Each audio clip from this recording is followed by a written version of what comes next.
This is police harassment. I have rights.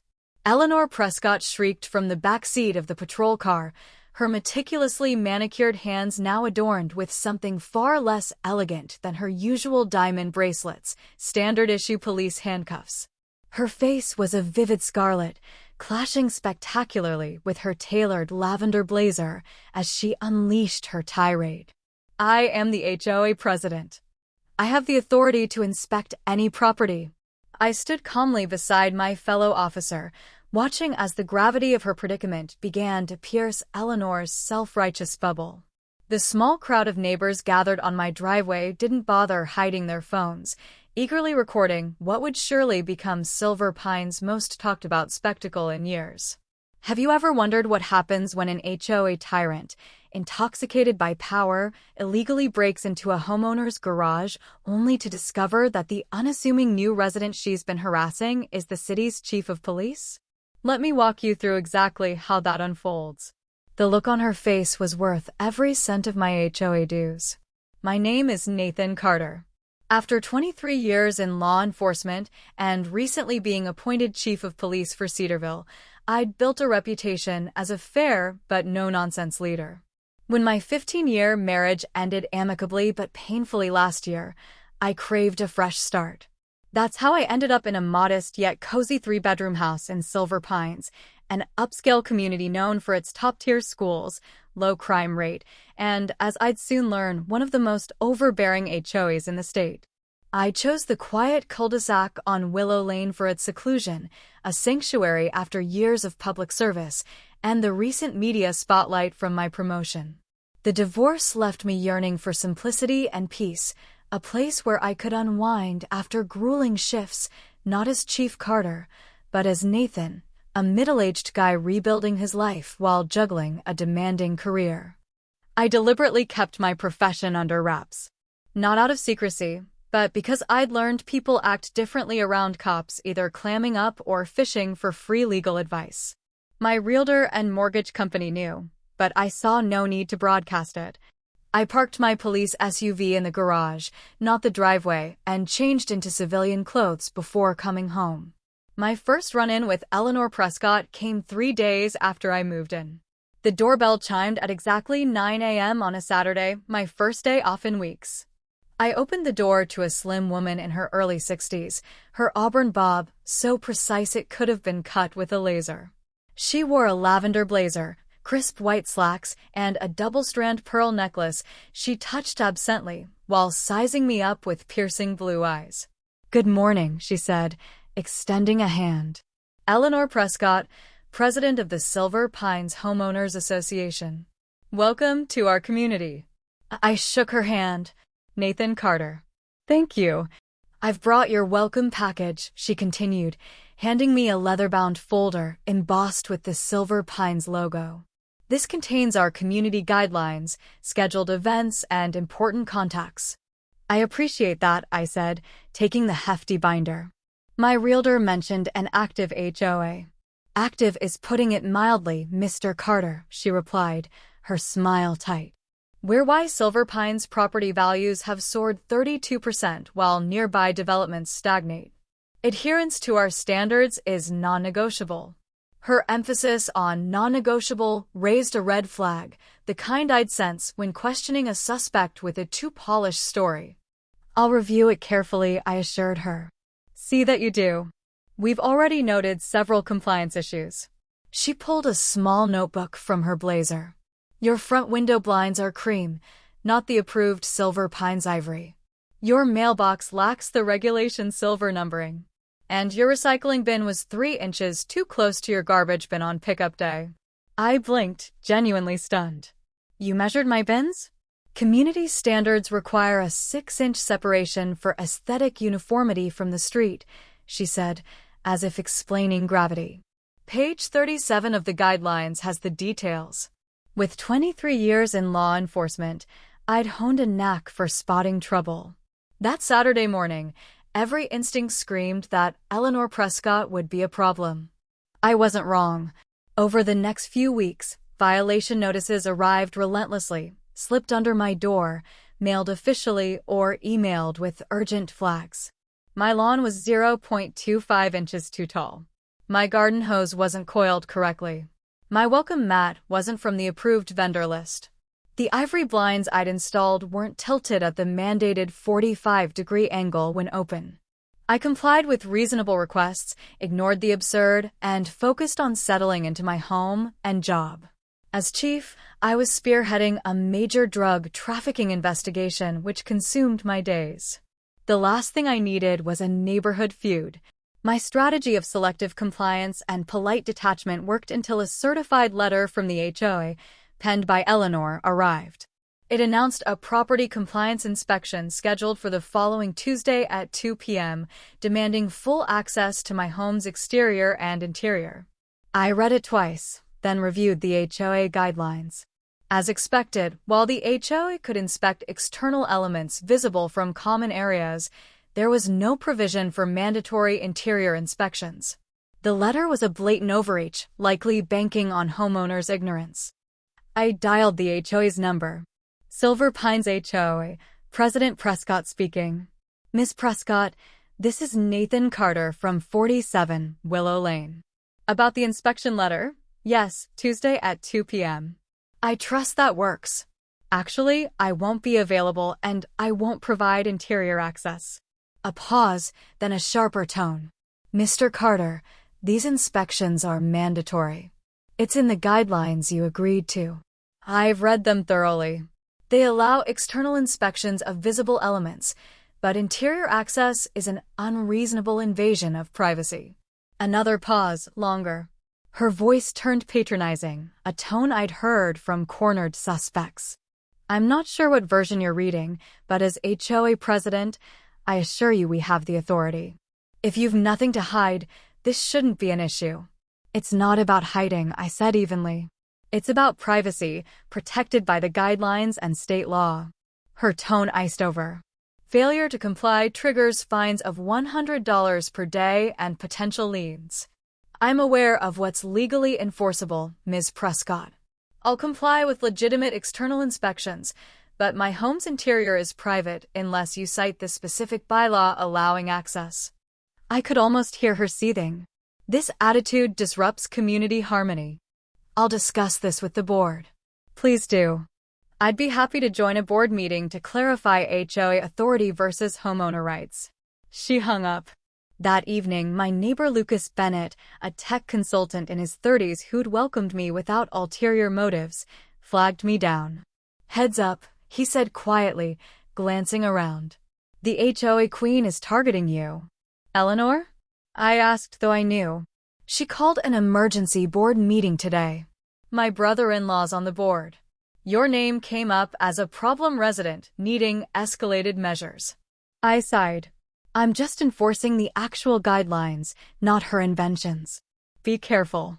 When Eleanor fixates, it gets nasty.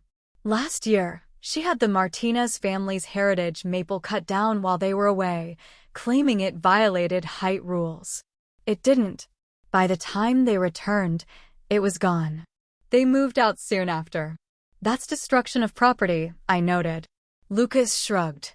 Everyone knows, but no proof. The tree service claimed HOA authorization, and the meeting minutes conveniently omitted any vote. As a cop, this troubled me, but without evidence, past incidents were untouchable. I thanked Lucas and checked my security system. 3 days later, during a budget meeting, my phone buzzed with a security alert, motion in my garage. I'd installed a robust system when I moved in, standard for cops who make enemies. The alert showed Eleanor Prescott, clipboard in hand, rifling through my storage cabinets and snapping photos. I excused myself and called my deputy chief, Elena Vasquez. Elena, someone's broken into my house. What? I'll send units now. No sirens. Meet me at my place in 10 and stage an extra unit nearby until I assess. Got it, Chief. I drove home with lights, no siren, mind racing. This wasn't just HOA overreach. It was breaking and entering, criminal trespass, maybe burglary, depending on intent. I pulled into my driveway as Elena arrived. Neighbors emerged, curious about the police presence. For the first time, I didn't change out of my chief's uniform, badge, nameplate, service weapon visible. Neighbors' faces registered shock as they realized who 47 Willow Lane's quiet resident was. Elena approached, concerned. What's happening? Someone broke into my garage. Camera confirms they're still inside. I'd like you to join me. She nodded, sensing the need for a witness. We approached the garage, and I opened the door remotely. It rose, revealing Eleanor, frozen, phone and clipboard in hand. Her eyes widened at my uniform, then flicked to Elena, then back. Chief Carter, she stammered, bravado fading. Miss Prescott, I said calmly, care to explain why you're in my property without permission? She straightened her blazer, grasping for control. I'm conducting the scheduled inspection as HOA president. As HOA president, I cut in, you have no legal authority to enter a private residence without consent. How did you get in? Her chin lifted. I used the master key. Board members have access for community purposes. Elena's eyebrows shot up. You have keys to residents' homes? To exterior access points for emergencies and inspections, Eleanor clarified hastily. I pulled out my notebook. Did you have my permission to enter today? I sent official notification. That's not what I asked. Did you have my permission? No, but I don't need. Were you aware I explicitly denied interior access last week? Her face flushed. You were non-compliant. And you were taking photos of my belongings. Why? To document violations. Your cabinets aren't the approved color, and you have automotive fluids stored improperly, per Section 124. Miss Prescott, I said, firmer, you're trespassing after unlawful entry, potentially constituting breaking and entering and criminal trespass under state law. Her face paled. That's absurd. I'm the HOA president. That's not a government role, ma'am. Even police, I gestured to my uniform, need a warrant to enter a home without permission or exigent circumstances. The crowd on my driveway grew, phones out, whispers spreading. This is ridiculous, Eleanor huffed, moving to leave. Elena stepped forward. Ma'am, we need to address the legal situation first. What situation? This is an HOA matter. I shook my head. No, Ms. Prescott, this is a criminal matter. Entering without permission is breaking and entering. Photographing private property without consent could be invasion of privacy. Using a master key against a resident's explicit refusal could be breach of fiduciary duty. Her disbelief morphed into panic. Are you threatening me? I'm explaining the legal reality recorded in full. I pointed to the garage camera. That's when it hit her. She'd illegally entered the police chief's home on camera after being denied access. We'll continue this at the station, I said. Deputy Chief Vasquez will take your statement. You're arresting me? Her voice hit a pitch that likely violated HOA noise rules. We're investigating a break-in at my residence, and you've admitted to unauthorized entry with a master key. What followed was a masterclass in entitled outrage unraveling into desperation. Eleanor demanded her attorney, threatened to call the mayor, who'd appointed me, and insisted HOAs held special legal status. Elena read her Miranda rights with calm professionalism, and I stepped back to let her handle the arrest, avoiding any hint of personal bias. As Eleanor was led to the patrol car, still shouting about her authority, I noticed relief on neighbors' faces. An elderly woman gave Elena a thumbs up. Lucas grinned openly. One family had lawn chairs out, settling in for the show. The reaction spoke volumes about Eleanor's reign. As the patrol car drove off, a woman approached. Chief Carter, I'm Claire Morgan, HOA treasurer. The board never authorized master keys or interior inspections.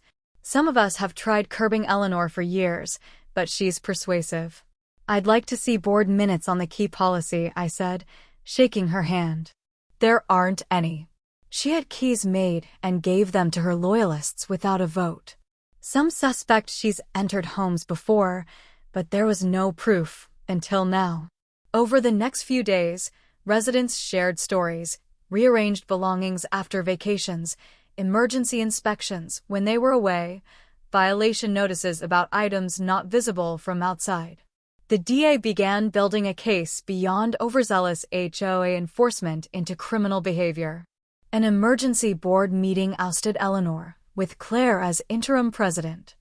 I attended my first HOA meeting, invited by Claire to speak, not as chief, but as a homeowner with expertise. HOAs serve legitimate purposes, I told the packed room, like maintaining common areas and reasonable external standards. But there's a line between standards and privacy. HOAs can't enter homes without permission, create illegal rules, or enforce guidelines selectively. Board members must act for the community, not themselves. I closed with a simple truth. If a police officer needs a judge's warrant to enter your home, an HOA president has no greater authority.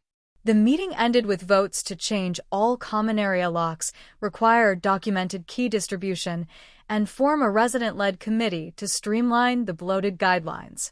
3 weeks later, Eleanor took a plea deal for criminal trespass and unauthorized use of property, probation, community service, and a restraining order barring her from entering Silver Pines properties except her own.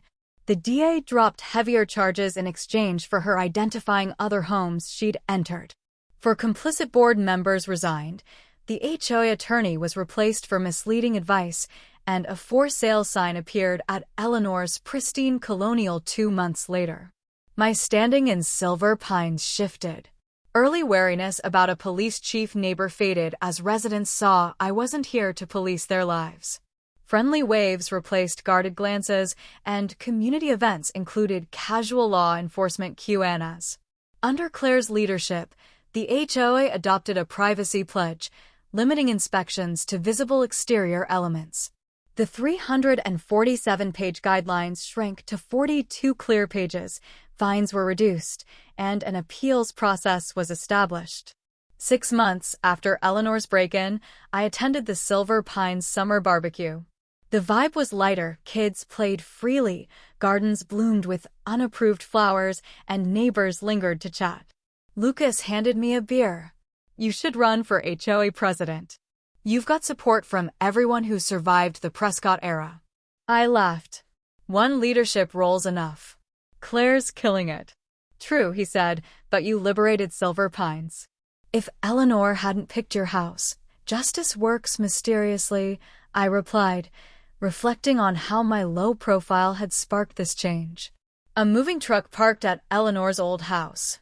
The new owners, a young family with twins, received a slim guideline booklet and a homemade cake from Claire's welcome committee. In my career, I've seen power corrupt without accountability. Eleanor didn't set out to be a tyrant or criminal, but unchecked authority warped her into believing her HOA title justified violating privacy. My security system, installed for job-related threats, ended up protecting a community from its own leader. At the barbecue, kids splashed in the pool, now free of Eleanor's rigid swim schedules and attire rules. I smiled, recalling her horrified expression when she realized whose home she'd entered. She'd lost all influence in her quest for control, later moving to an HOA-free condo, a poetic end. My garage, where it all went down, is tidier now. The non-regulation cabinets hold fishing gear, not police equipment, which I've moved to a secure spot. The camera still watches, catching only stray cats these days. Silver Pines thrives under new leadership, hosting inclusive events and an annual festival celebrating community spirit. I share Eleanor's lesson with rookie officers: authority without restraint breeds abuse. Or, simply put, even the chief needs a warrant, and an HOA president has far less power than that. Eleanor's fall reshaped Silver Pines into a true community, proving that justice, served quietly, can transform even the most tightly controlled neighborhoods.